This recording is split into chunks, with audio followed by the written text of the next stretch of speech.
Hi, beautiful souls. This is Marie Mo with House of Kellen, also known as the Spiritual Geek.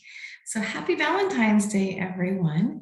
And what we're going to talk about is how Valentine's Day isn't just for lovers, even though that is what Hallmark wants you to believe, right? We have kind of turned this holiday into something that's only about romantic love.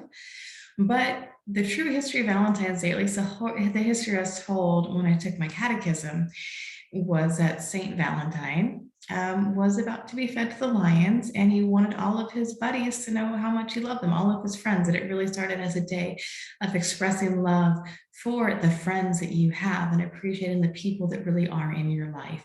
It just got turned to something else. And yes, it can be fun to be really romantic when you're in a relationship, but it can also be really stressful for those who are not. In college, I used to have anti-Valentine's Day parties. So I'd throw a huge party and invite all of my single friends. And I might actually have tried to do some matchmaking at some of those just for fun.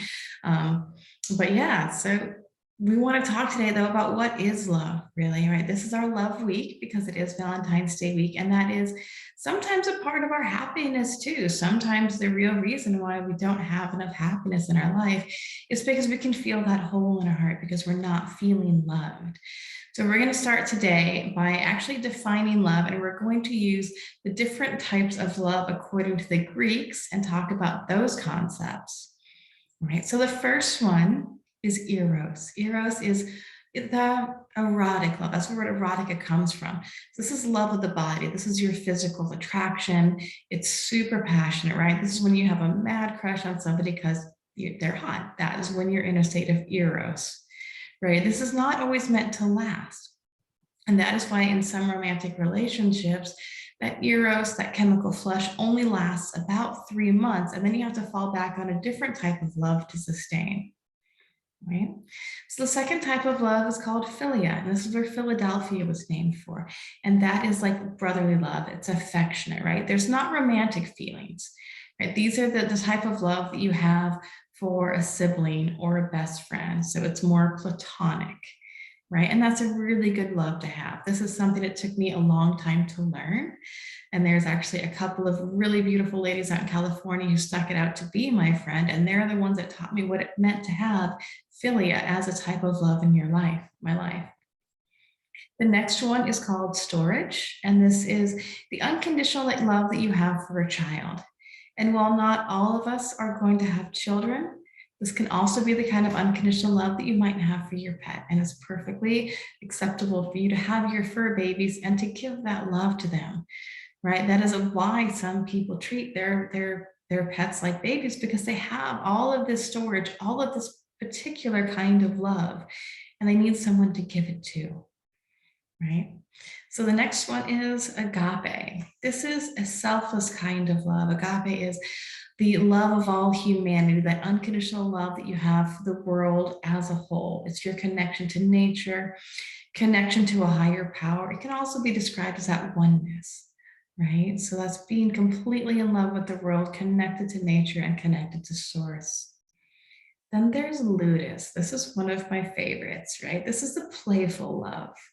This is your flirting, uncommitted, casual, it's teasing. It can also be sustainable too. Have you ever had that friend that you just, like, you're not romantically involved in them, but you just love to flirt with them because it's kind of fun, right? And this can actually work really well with philia, right? With that friendship love. And then there's something called pragma.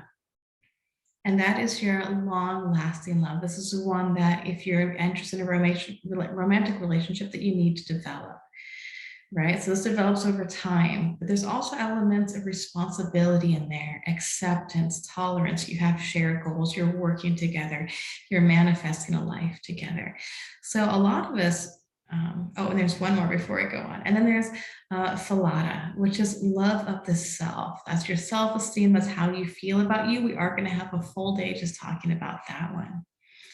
So what happens a lot of times when we think about romantic love, we're only thinking about the eros and the ludus, right? The playfulness, love the body, the attraction, without understanding that if you really want that soulmate, it is going to take work and you have to step into different types of love.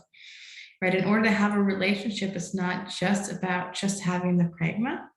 Like, I think it's fun to have some eros, some ludus, some playfulness, and the pragma mix, and maybe a little bit of philia, right? As opposed to if you are doing a business like the one I have, if you're a healer, it's good for you to really step into the agape, that love for the self, right? We also have to have a good vision of yourself in order to go out there and work on other people, and philia, that friendly love. So there's all these different types, right? There's not just one kind of love out there. And it can be divided even more. Like there's the love that you have for your friends or different situations, right? Because it is possible to have love inside your work relationships, as long as it's that philia, that like friendship love.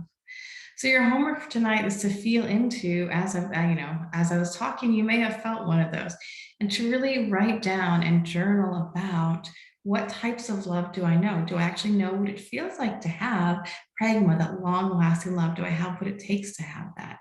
Or am I the kind of person who just wants to sustain myself on all the fun bits, right? So that is today's talk. Again, happy Valentine's Day. We're going to talk more about love and about how to bring more love into your life. We are going to have a whole day all about soulmates. All right. So I hope you have a beautiful day, and I'll see you tomorrow.